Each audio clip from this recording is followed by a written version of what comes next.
जब तक इस शरीर में आत्मा रहेगी तब तक ऋणी रहेंगे हम साहब और दीदी का, जिनका प्यार हमेशा मिला, उनका शब्द मिला।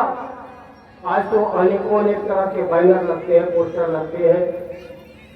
साहब का दिया हुआ बैनर, आइए भगवान शिव को अपना गुरु बनाए, आइए भगवान शिव को अपना गुरु बनाए। हम तो समझते हैं कि ये सृष्टि के सारे शब्द इसमें समाहित है। इस सृष्टि के, इस भूमंडल के जितने भी शब्द हैं, सब कुछ इसमें समाहित है।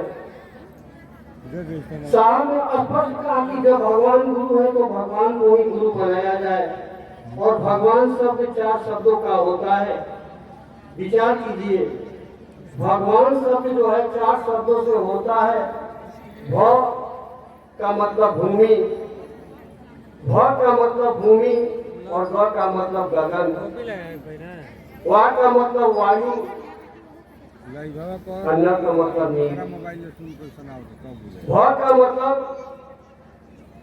भूमि, जिस धरती पर राम आए और कृष्ण आए।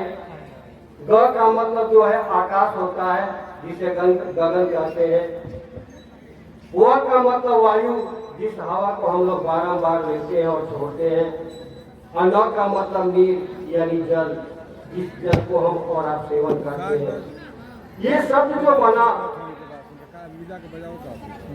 ये शब्द जो बना, आप अपनी अंतरात्मा में विचार करेंगे।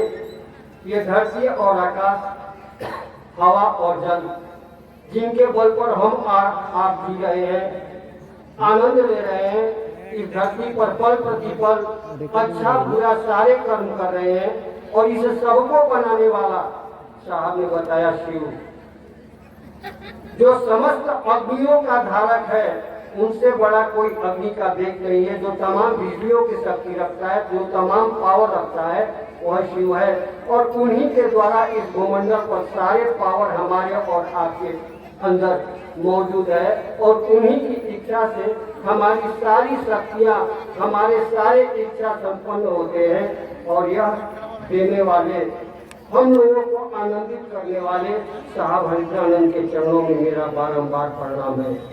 और इस भूमंडल पर दिया गया कि जीवन को सार्थक करने के लिए गुरु की अति आवश्यकता है। और गुरु ऐसा होना चाहिए जो पल प्रतिपल बिना कुछ लिए, बिना किसी स्वार्थ का, हमेशा उसकी छत्र छाया बनी रहे। और यह छत्र छाया कौन देगा? हम और आप अपनी अंतरात्मा में जब विचार करेंगे तो आपको एहसास होगा कि मात्र महादेव के अलावा इस ब्रह्मांड में कोई ऐसा हस्ती नहीं है जो आपके जिंदगी का बागडोर संभाल सकता है, आपकी जिंदगी की जिम्मेवारी ले सकता है। अनेकों अनेक तरह की, जैसा कि हमारे मन संचालक महोदय ने कहा कि शिव से एक अनुभूति, तो अपनी अनुभूतियां अपने मुख से मुखार करना कोई बड़प्पन नहीं होती है। अपने मुंह से अपनी अनुभूतियां मियां मिठू के समान होता है। मगर मैं तो ये जानता हूँ कि 2013 में जो मेरा कमर टूटा, 2013 में मेरा कमर टूटा और पटना जो है पीएमसीएच के प्रभारी डॉक्टर राजीव कुमार जो हमारा ऑपरेशन कर रहे थे, और हंसते हंसते ऑपरेशन कराया। और हमने कहा कि हमको, डॉक्टर ने बोला कि इस कलाई के कंगन को खोलना पड़ेगा। हमने डॉक्टर से स्पष्ट बोल दिया कि आप ऑपरेशन करना है तो कीजिए, अन्यथा मैं अपनी कलाई का कंगन नहीं छोड़ सकता हूँ। मुझे अपने महादेव पर अति, जिसकी कोई सीमा नहीं है, मुझे अपने महादेव पर भरोसा है।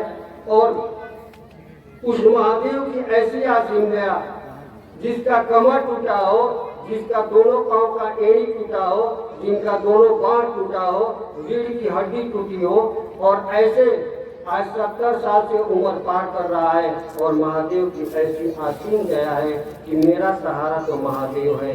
और वह अपने सहारे आज 25 साल 30 साल के बच्चे के समान मैं चलता हूँ। और मुझे किसी तरह की कोई पीड़ा, किसी तरह का कष्ट नहीं है। सारे सारे के सारे अंधेरे मिट चुके हैं और उस महादेव की ऐसी दया है कि हर जगह चारों तरफ खुशियां ही खुशियां हैं। समय को देखते हुए